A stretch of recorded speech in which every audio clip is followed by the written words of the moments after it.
Good morning student. आज की class में हम सीखेंगे maintain cost centre. Maintain cost centre के लिए मुझे कंपनी फीचर में जाना पड़ेगा। कंपनी फीचर के लिए F11 कीज़। उसके बाद जाता हूँ मैं अकाउंटिंग फीचर में। अकाउंटिंग फीचर के लिए F1 प्रेस करता हूँ। मुझे यहाँ पे जाना होगा मेंटेन कॉस्ट सेंटर। ये जो फीचर है इसको मैंने यस करना है। इसके साथ हम यस करते हैं maintain more than one payroll और कॉस्ट कैटेगरी। इस फीचर को यस करते हैं। इसको क्या कर लिया मैंने, सेव कर लिया। मैं आपको यहाँ पे बता रहा हूँ कि मैंने कौन से फीचर यस किए हैं। Accounting feature. अकाउंटिंग फीचर में इन्वेंट्री का यूज़ नहीं करते हम, मतलब इन्वेंट्री का यूज़ होता ही नहीं है। जो भी मैं अकाउंटिंग फीचर का यूज़ कर रहा हूँ तो उसमें इन्वेंट्री का कोई भी रोल नहीं होता है, इसमें सिर्फ अकाउंट्स का रोल होता है। ठीक है, तो मुझे इसमें इन्वेंट्री क्रिएट करने की ज़रूरत नहीं है। मुझे कहाँ पे जाना होगा, अकाउंटिंग इन्फॉर्मेशन में। अकाउंटिंग इन्फॉर्मेशन में गया। यहाँ पे मुझे दो ऑप्शन है। एक है कोस्ट कैटेगरी, न्यू ऑप्शन हुए, मैंने फीचर यस किए, यहाँ पे नए ऑप्शन आए। यहाँ पे दो ऑप्शन आएंगे, एक कोस्ट कैटेगरी, एक कोस्ट सेंटर का। सबसे पहले मैं कोस्ट कैटेगरी क्रिएट कर रहा हूँ। कैटेगरी को सेंटर का, मेंटेन को सेंटर का यूज़ करते हैं हम। जो भी मेरे एक्सपेंसेस होते हैं, उन क्या एक्सपेंसेस हो रहे हैं उनको डिटेल में चेक करने के लिए को सेंटर का यूज़ किया जाता है। तो कैसे करते हैं वो मैं आपको बता रहा हूँ। ठीक है, सबसे पहले मैं कैटेगरी क्रिएट कर रहा हूँ। कैटेगरी मान लो कि मैं इम्प्लॉइज़ को सैलरी दे रहा हूँ अपने। ठीक है, तो मैं किसको सैलरी दे रहा हूँ, इम्प्लॉइज़ को। एम्प्लॉयज़ सेव कर लिया। ठीक है, कैटेगरी क्रिएट कर ली। उसके बाद क्रिएट करता हूँ कोस्ट सेंटर। क्रिएट किया। अब ये सबसे पहले मुझे कोस्ट सेंटर में पूछ रहा है कि कौन सी कैटेगरी में रख रहे हो। तो यहाँ पे मैंने जो कैटेगरी बनाई एम्प्लॉयज़ की उसमें रखूँगा। अब कौन से एम्प्लॉयज़ को मैं सैलरी दे रहा हूँ, जैसे कि यहाँ पे एम्प्लॉयज़ के नाम आ जाएंगे। अंडर प्राइमरी रखना है। जो भी आपके पास नाम होंगे, आपने वो जो भी आपके पास एम्प्लॉयज़ होंगे उनके नाम लिखने।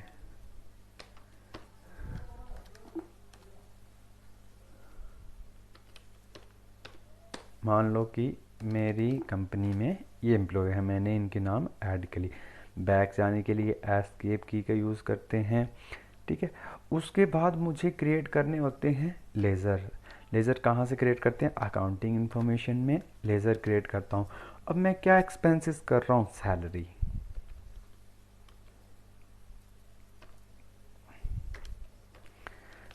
अंडर रखूँगा इनडायरेक्ट एक्सपेंसेस।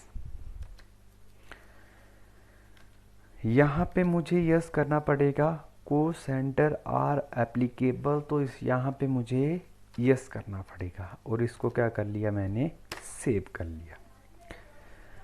उसके बाद मैं जो भी एक्सपेंसेस हैं मेरे उनको मैं ऐड कर रहा हूँ। एक्सपेंसेस को कहाँ पे ऐड करेंगे अब हम, अकाउंटिंग वाउचर में।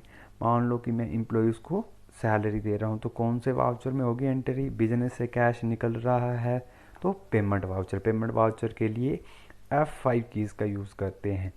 मैंने यहाँ पे एंटर प्रेस किया। मैं एम्प्लॉयज़ को, मान लो कि मेरे पास जितने भी एम्प्लॉयज़ हैं मैं सभी एम्प्लॉयज़ को एक साथ सैलरी दे रहा हूँ। मान लो कि मैंने 50,000 सैलरी दे दी। तो ये सबसे पहले पूछ रहा है कोस्ट कैटेगरी। कौन सी कोस्ट कैटेगरी बनाई थी मैंने, एम्प्लॉयज़ की। अब ये बोल रहा है कि नेम ऑफ को सेंटर। यहाँ पे नेम ऑफ को सेंटर मैंने नाम दे दिया। ये एम्प्लॉयज़ लकी है, इसको कितनी सैलरी दे रहा हूँ मैं, मान लो कि 10,000 सैलरी जा रही है इसको। नेक्स्ट एम्प्लॉयज़ आ गया, इसको भी 10,000 जा रही है। नेक्स्ट एम्प्लॉयज़ आ गया, इसको 15,000 जा रही है। नेक्स्ट एम्प्लॉयज़ आ गया, इसको जितनी भी मेरे पास बैलेंस बचेगा लास्ट में वो आ रहा है। एंटर प्रेस किया, क्रेडिट साइड क्या, अब मैं क्या पे कर रहा हूँ। अगर मैं कैश के थ्रू दे रहा हूँ तो यहाँ पे कैश मेंशन करेंगे। अगर मैं चेक के थ्रू दे रहा हूँ तो यहाँ पे हम बैंक मेंशन करते हैं। ठीक है, अभी मैं कैश कर रहा हूँ, एंटर प्रेस किया, इसको सेव कर लिया। अब मुझे इसकी डिटेल कहाँ से पता चलनी, इसकी डिटेल चेक करने के लिए हम जाते हैं कहाँ पे, डिस्प्ले, स्टेटमेंट ऑफ अकाउंट, यहाँ पे कॉस्ट सेंटर पे, यहाँ पे एंटर प्रेस किया तो यहाँ पे जितने भी मेरे एक्सपेंसेस हैं उसकी डिटेल आ गई। जैसे कि मैंने सैलरी दी, किसको दी, एम्प्लॉयज़। अब मेरे पास पूरी डिटेल है कि मैंने एम्प्लॉयज़ को सैलरी दी है 50। अब कौन से एम्प्लॉयज़ को कितनी कितनी सैलरी दी है, मतलब जो भी मैं एक्सपेंसेस कर रहा हूँ उसको डिटेल में चेक करने के लिए। मान लो कि ओनर को सिर्फ इतना पता होता है कि वो सैलरी दे रहा है, अब उसे ये डिटेल मांग रहा है कि वो कौन से एम्प्लॉयज़ को कितनी कितनी सैलरी दे रहा है, तो उसको यहाँ से हम डिटेल प्रिंट करके दे सकते हैं। अगर मैंने इसको प्रिंट करना है तो प्रिंट की शॉर्टकट कीज होती है Alt+P। यहाँ पे एंटर प्रेस करेंगे, जूम के लिए Alt+Z का यूज़ करते हैं, तो ये रिसिप्ट हम प्रिंट कर सकते हैं। Thank you.